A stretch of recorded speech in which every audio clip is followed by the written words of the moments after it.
peningkatan kemampuan seseorang baik dari brain, hand maupun heart, ya.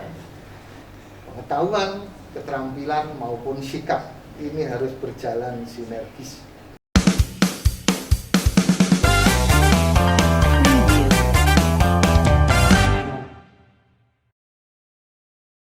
Hari ini kita akan ngobrol-ngobrol jauh tentang manajemen sekolah dengan Bapak Fahmi. Assalamualaikum Pak Fahmi.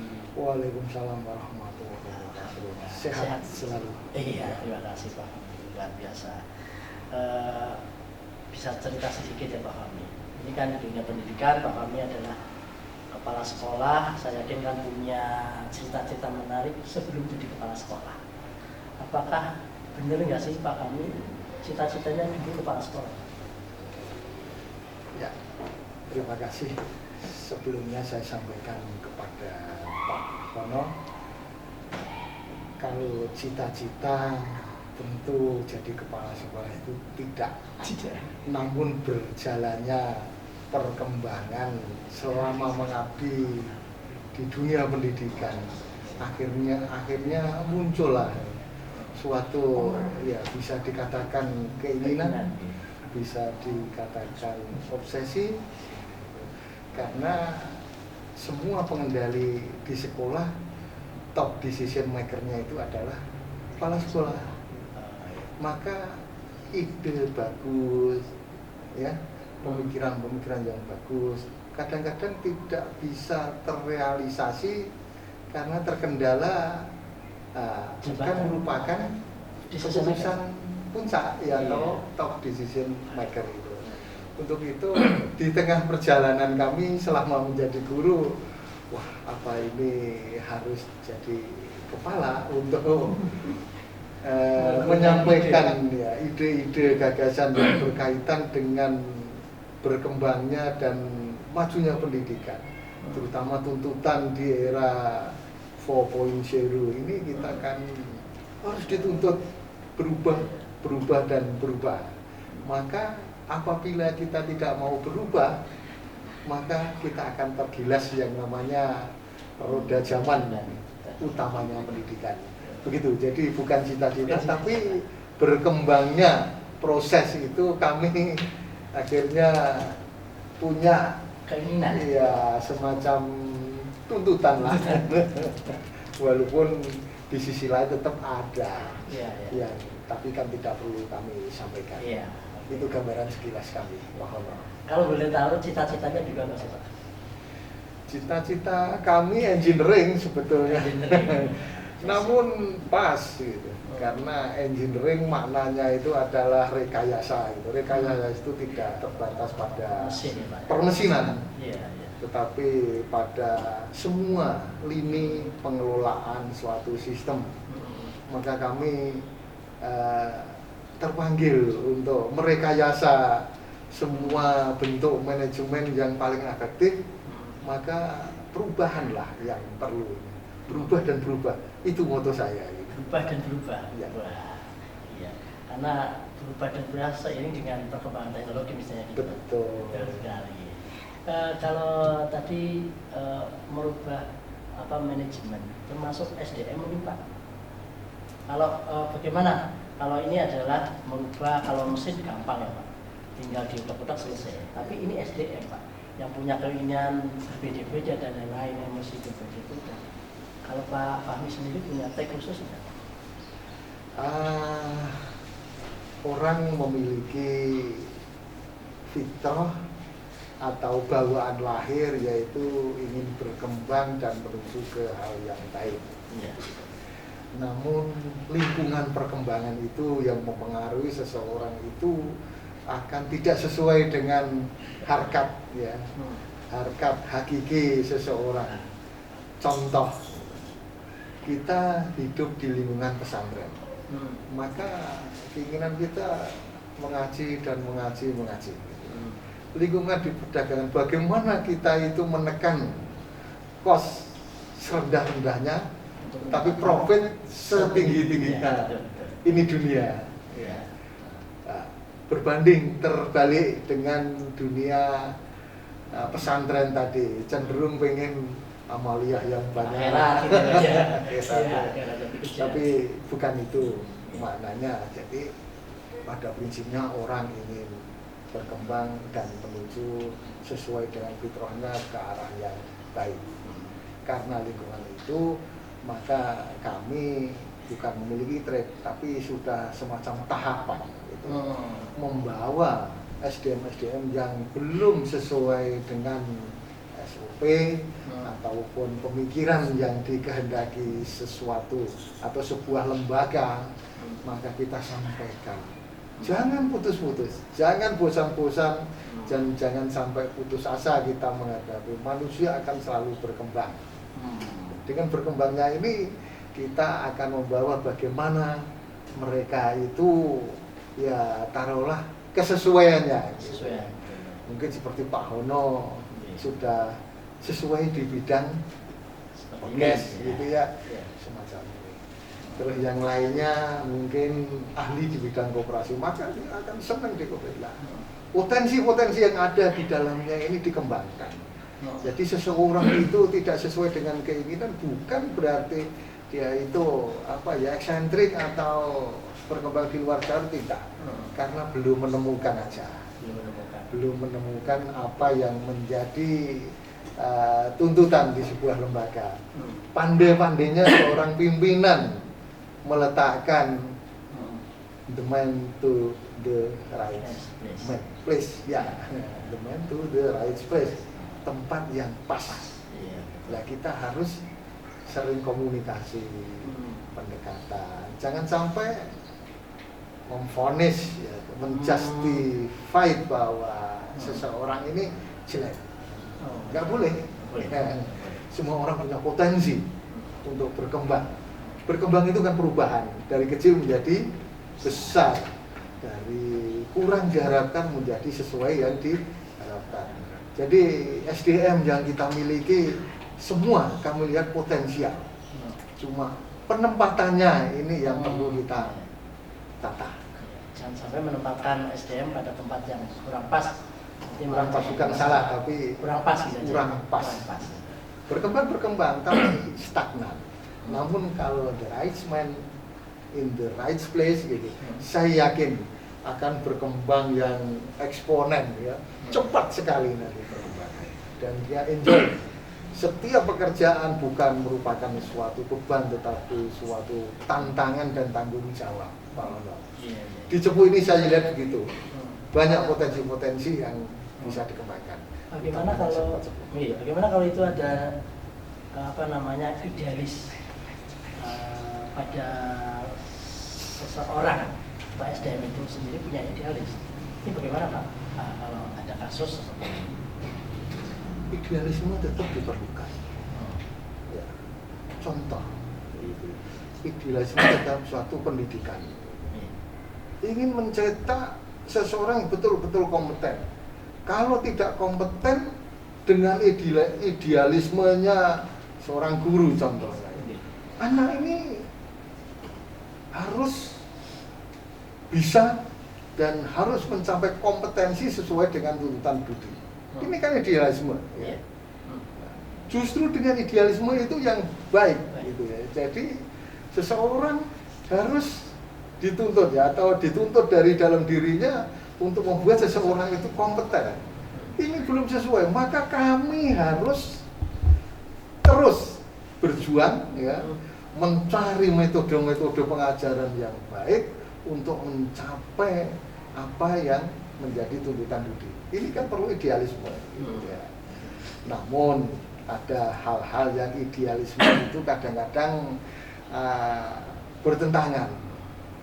Namun itu bisa kita kita arahkan ke hal yang lebih baik. Contoh, idealismenya begini.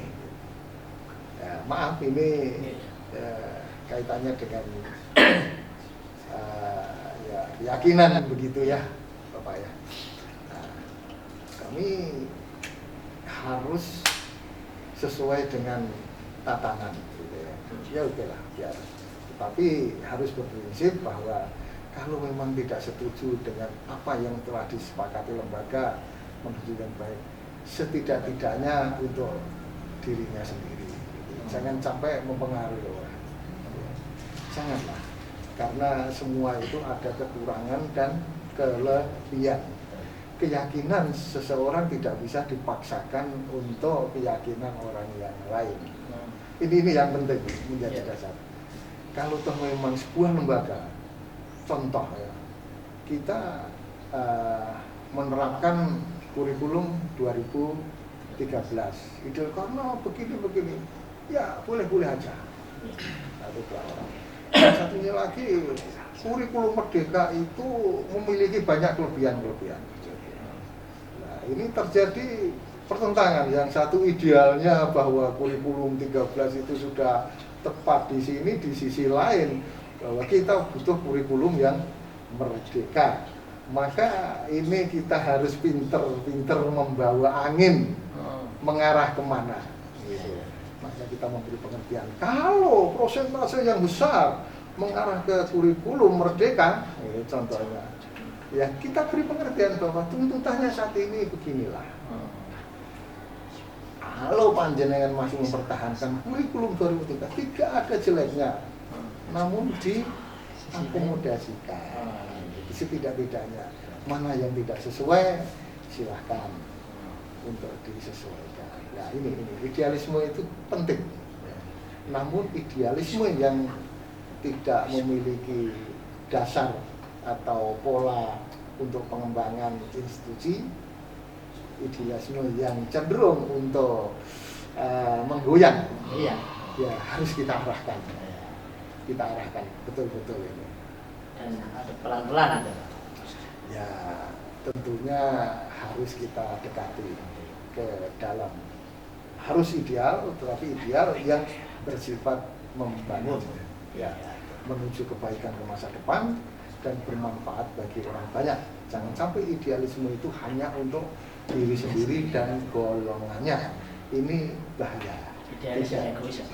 Ya, bisa dikatakan bukan idealis tapi ego. Ya. Egosentris. Ya. Terus visi misi ke depan. Ya. Lembaga sebesar ini punya potensi banyak. Saya yakin Pak Fahmi sebagai top manajemen punya goal nantinya. Saya akan berharap juga goal itu kalau bahasa Jawanya itu merambah nantinya kan gitu. Seperti apa sih Pak? Satu yang perlu kita fahamkan ke semua orang bahwa SMK sesuai dengan misinya adalah sekolah menengah kejuruan vokasional, ya. Arah yang utamanya adalah untuk bekerja. Ini. Maka kita harus membekali peserta didik kita, guru-guru kita kompeten yang sesuai dengan era saat sekarang ini. Gitu. Ini yang penting, bekerja. Namun lapangan pekerjaan itu juga butuh peningkatan kemampuan seseorang baik dari brain, hand maupun heart, ya. Pengetahuan, keterampilan maupun sikap ini harus berjalan sinergis bersamaan, gitu ya. Maka peningkatan ini perlu agar bisa diterima di dunia usaha saat ini atau dunia kerja saat ini. Jadi kalau dulu lulusan ST saja bisa masuk di teknisi setara SMP ya, waktu Pak Fahmi sekolah kecil dulu itu ya, ST namanya ya. SMA itu sudah level ya teknisi yang agak tinggi. Diploma itu sudah manajerial gitu. Namun dengan tuntutan perkembangan saat ini, sopir aja paling tidak, driver masuk instansi pemerintah itu harus SMA. Gitu. Di tingkat manajer kita harus sarjana. Maka dituntutlah agar perkembangan manusia itu sesuai dengan tuntutan saat ini, minimal harus ditingkatkan pendidikan di jenjang SMK itu ke S1. Ya tidak ada satu, mungkin jenjang vokasi yang lebih tinggi yang bisa diploma, syukur-syukur tingkat strata sarjana Bukan berarti kok SMK itu harus disuruh melanjutkan, tidak, tetapi untuk peningkatan agar bisa bersaing di era global, peningkatan dari 3 aspek itu, ya, pengetahuan, keterampilan maupun sikap, ini juga melalui pendidikan yang lebih tinggi. Yang ketiga, tuntutannya adalah berwirausaha. Lapangan kerjaan itu karena jumlah penduduk Indonesia di tahun ini kan hampir 275 juta. Luar biasa. Lapangan pekerjaan tentunya terbatas. Betul. Gitu ya. Kalau semua mengandalkan harus bekerja, tidak bisa. Kalah kita bersaing dengan tenaga-tenaga vokasional dari asing. Apalagi era sekarang itu Luar negeri bisa ya, masuk ya, Pak? ya, masyarakat Ya. ekonomi Asia. Maka yang paling tepat kalau memang banyak mengisi lapangan pekerjaan, kita justru harus menciptakan lapangan pekerjaan. Di satu sisi kita bisa bekerja di tempat kita punya usaha, di sisi lain kita bisa menampung kawan-kawan kita untuk bekerja. Contoh dunia pertanian, gitu ya, dunia marketing. Nanti itu di tahun 2030 gitu. Ini kan sekitar 58.000 lapangan pekerjaan akan hilang dan digantikan dengan lapangan pekerjaan yang baru. Itu apa ujungnya ini juga belum tahu. Tapi faktanya dengan adanya pandemi ini tidak 30 tahun tetapi hanya 10 bulan ini sudah berubah secara total. Semua yang dulu kita tidak berpikir Matahari Department Store, yang retail-retail yang besar itu menjadi cita-cita semua, tapi hancur, habis kalah dengan semua sistem perdagangan online. Maka dengan adanya BDP, program keahlian yang kita punya, bisnis daring dan pemasaran ini, inilah nanti yang akan mengisi dunia yang akan datang. Kurir gitu. Kurir dulu itu sudah namanya pos itu hampir mati. Sekarang tumbuh lagi ya. Sekarang tumbuh sangat pesat. Kita duduk ini teh aja sudah nggak usah bilang ke pasto atau siapa gitu, cukup halo order, nggak lama sudah sampai sini. Ini ya yang perlu kita cermati, harus kita tangkap. Sehingga kita tidak tergilas dengan perubahan. Sekali lagi perubahan, jangan alergi. Oke, ya saya kan banyak sekali jurusan Pak. Kalau saya itu melihat sinergitas jurusan yang ada. Nah, misalnya multimedia bekerja sama dengan perhotelan dan sebagainya dalam bentuk job bersama atau ada produk kita coba distribusikan, terus marketing memasarkan lagi. Kalau menurut Pak Fahmi, konsep itu perlu dikembangkan. Sementara ini yang kita lihat, jurusanku ya jurusan. Nah, ini Pak Fahmi gimana mau memandang seperti itu, Pak? Terjadi nggak di sekolah-sekolah lain? Terima kasih Pak Hono. Itu fakta banyak terjadi seperti itu. Namun tuntutan zaman saat sekarang sudah harus tidak seperti itu. Itu kalau saya bilang atau saya katakan itu sangat-sangat primitif atau purba yang bersifat ego sektoral. Lembaga kita yang ada itu adalah sekolah. Sekolah itu dengan adanya restrukturisasi ya, dulu namanya STM, SEMEA, SMKK, SMKI dan sebagainya, re-engineering re-engineering. Nah, bagaimana kalau ini nanti tidak berkembang, jurusannya mati, bagaimana sekolahnya asetnya segini besarnya, bagaimana? Maka pada tahun 90-an itu ada namanya rakor, langsung di bawah Dirjen Pendidikan Dasar Menengah, terus di bawah koordinasi Direktorat Pendidikan Menengah Kejuruan, ya, bukan sekarang ini Direktorat SMK, bukan ya, kalau dulu namanya itu untuk memformulasikan yang namanya sekolah yang ada jurusan-jurusannya itu dinamakan namanya SMK, sekolah menengah kejuruan. Nah, yang umum bagaimana? Namanya SMU, sekolah menengah umum waktu itu. Ya. Namun nama itu juga membawa dampak ya. Akhirnya kembali ke SMA, SMK tetap jalan.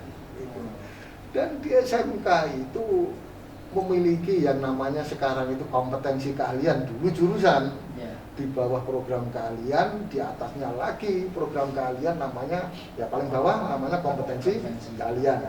Nah, kompetensi keahlian di atasnya adalah program keahlian di atasnya adalah bidang keahlian. Sekolah kita memiliki 3 bidang keahlian: teknologi, pariwisata, dan bismen. Ya. Sekolah-sekolah itu tidak boleh kompetisi antar jurusan atau kompetensi keahlian. Itu sudah bukan eranya lagi. Sekarang itu harus berkolaborasi. Jadi apabila atau manakala seseorang masih memiliki sifat-sifat yang ekosektoral, ya, ini akan tergilas. Karena sekarang udah nggak zaman lagi kolaborasi antara BDP dengan teknologi, utamanya multimedia. Bagaimana memasarkan produk? Multimedia lah. Ya, untuk gambar-gambar. Bagaimana kita akan mengelola keuangan yang baik? Ya, semua itu ada yang namanya AKL, akuntansi keuangan lembaga. Semua tidak terlepas dari namanya teknologi informasi, multimedia lah, kembali lagi. OTKP. Kita harus tampil baik dalam pengelolaan menerima tamu di hotel. Nanti ada orang-orang dari jauh gitu ya, dari jauh pengen berkunjung atau pengen studi banding di SMK N1 Cepu, perlu penginapan, hotel kita punya. Di hotel butuh makan, minum, bukanlah yang harus itu. Harus berkolaborasi, jangan sampai parsial gitu. Sudah nggak zamannya lagi. Bermusuhan itu sudah tidak ada. Ya, istilahnya kompetisi tidak ada. Semua harus bersatu padu. Dulu di bidang pertanian itu sudah dicanangkan oleh Presiden Soeharto yang namanya mix farming atau usaha lain terpadu antara peternakan, perikanan, pertanian, teknologi hasil pertanian, ya. Semua harus jadi satu. Limbah dari padi jerami untuk pakan ternak, kotoran pakan ternak dipakai pupuk, hasil padinya atau hasil cabenya itu diolah oleh teknologi hasil pertanian. Saling bekerja sama, berkolaborasi untuk bertahan hidup. Nggak bisa kita hidup seorang. Manusia saja itu sebagai makhluk sosial hidup antara orang satu dan orang yang lain. Nah, ini konsep ini yang mendasari sekolah, ya, buka program keahlian yang banyak tidak masalah. Paling nggak 9 kompetensi keahlian itu masih dalam batas wajar. Ya. Siswa sampai 3.000 kompetensi kita dengan memiliki lahan yang luas, jurusan atau kompetensi keahlian paling tidak 9, siswa 3.000. Kemampuan seorang kepala sekolah itu harus mampu mengelola ya paling tidak 3.000, itu idealnya. Lebih dari itu pengendaliannya sulit, kurang dari itu pembiayaan susah. Karena ekonomi produksi, ya, sama-sama mengerjakan sesuatu, sedikit biayanya ya segitu, banyak biayanya segitu, atau istilahnya fixed cost gitu ya. Fixed cost kita punya mobil satu, ya, dimuati 1 orang dengan 6 orang sama, kita beli mobil 1, ya lebih baik 6 orang. Itu namanya ekonomi produksi, itu ada batasan-batasan di mana biaya tetap yang tidak berubah-ubah sesuai dengan kapasitas produksi. Nah, ini yang mendasari. Jadi ternyata kalau seperti itu kerasa sekali penyatuan semua jurusan muncullah nilai-nilai kehumanisan seperti itu. Betul. Iya, nilai-nilai kehumanisan. Ini diperlukan ya seorang top manajemen atau top decision maker yang nuwun sewu, yang kuat, ya, kuat, sehingga hal-hal yang mungkin tidak sesuai dengan misi sekolah harus kita batasi, kita pagari agar tetap di dalam koridor misi visi sekolah gitu. Oh ini jangan diarahkan aja, jangan sampai ditendang. Nah, ini tidak inhumanis namanya ya, kita sampaikan ya. Kalau saya lihat apa namanya, top manajemen yang punya kekuatan itu ada pada Pak. Namanya leadership ada di kepala sekolah kalau itu di sekolah. Namun potensi ya, kemampuan yang ada itu pada semua bapak ibu guru dan tenaga kependidikan. Mereka merupakan sumber daya yang potensial dan kita kemas dalam satu tujuan, yaitu visi sekolah dilaksanakan melalui misinya untuk menuju ke visi itu. Siap. Oke, untuk terakhir Pak, berbagi motivasi atau apapun lah, monggo ke untuk terakhir. Ya, terima kasih kamu sebagai kepala sekolah di SMK Negeri 1 Cepu, di mana sekolah kita SMK Negeri 1 Cepu itu memiliki 6 kompetensi kalian yang merupakan 3 bidang kalian, mulai dari bisnis manajemen, pariwisata, dan teknologi. Untuk itu potensi atau sumber daya yang ada ini, mari kita selalu berkolaborasi untuk menuju visi sekolah. Satu pesan saya, jangan alergi terhadap perubahan. Maka setiap ada perubahan yang mengarah ke kemajuan pendidikan harus kita kejar. Semua potensi harus kita gunakan semaksimal mungkin untuk menuju perubahan yang akan datang demi terciptanya peserta didik yang kompeten dan mampu bersaing di era global. Sekali lagi, jangan sampai alergi terhadap perubahan. Terima kasih. Oke, terima kasih Bapak. Ya, ininya apa yang disampaikan tadi. Jangan pernah alergi ya, jangan pernah alergi dengan perubahan, karena dengan perubahan nilai-nilai humanis akan kita rasakan. Hidup di dunia pendidikan ternyata sangat luar biasa, mengantar anak ke depan pintu kebahagiaan masa depan yang luar biasa juga demi pendidikan Indonesia. Terima kasih Pak Fahmi atas waktunya. Insya Allah kapan-kapan kita ngobrol lagi, dan saya yakin ngobrol kita bermanfaat buat semuanya. Amin. Amin. Terima kasih.